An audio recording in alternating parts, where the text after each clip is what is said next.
ഞാൻ വീട്ടിൽ പുതിയ ചട്ടികൾ വാങ്ങിക്കുമ്പോൾ ഇങ്ങനെയാണ് മയക്കിയെടുക്കുന്നത്. ഇരുമ്പ് ചട്ടികൾ വാങ്ങിക്കുമ്പോൾ നന്നായിട്ടത് കഴുകിയെടുത്തതിന് ശേഷം നല്ലപോലെ 3-4 തവണ നല്ലപോലെ കഴുകിയെടുത്തതിന് ശേഷം അടുപ്പിലോ ഗ്യാസിലോ വെച്ച് ചട്ടി ചൂടായതിന് ശേഷം നമ്മുടെ വാളംപുളിയില്ലേ, അത് നല്ലപോലെ കുതിർത്ത് ആ ചട്ടിയിലിട്ട് നല്ലപോലെ ഉപ്പും കൂടെ ചേർത്ത് തിളപ്പിച്ചെടുക്കും. നല്ലപോലെ തിള വന്നതിന് ശേഷം അതെടുത്ത് മാറ്റി വെച്ചിട്ട് ചട്ടി ഒന്നും കൂടെ കഴുകിയെടുക്കും. വൃത്തിയായി കഴുകിയെടുത്തതിന് ശേഷം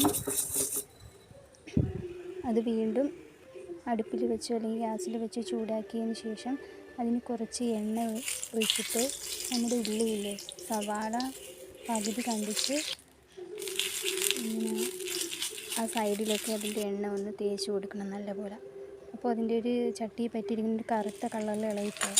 അതിന് ശേഷം വീണ്ടും ചട്ടി ഒന്നുകൂടെ കഴുകിയതിന് ശേഷം നമ്മുടെ സവാള ചെറുതായിട്ട് കട്ട് ചെയ്ത് അതിട്ട് നല്ലപോലെ കരിച്ചെടുക്കും. അതിന് ശേഷം തുടച്ചെടുത്ത് ഒരു 8-9 മണിക്കൂർ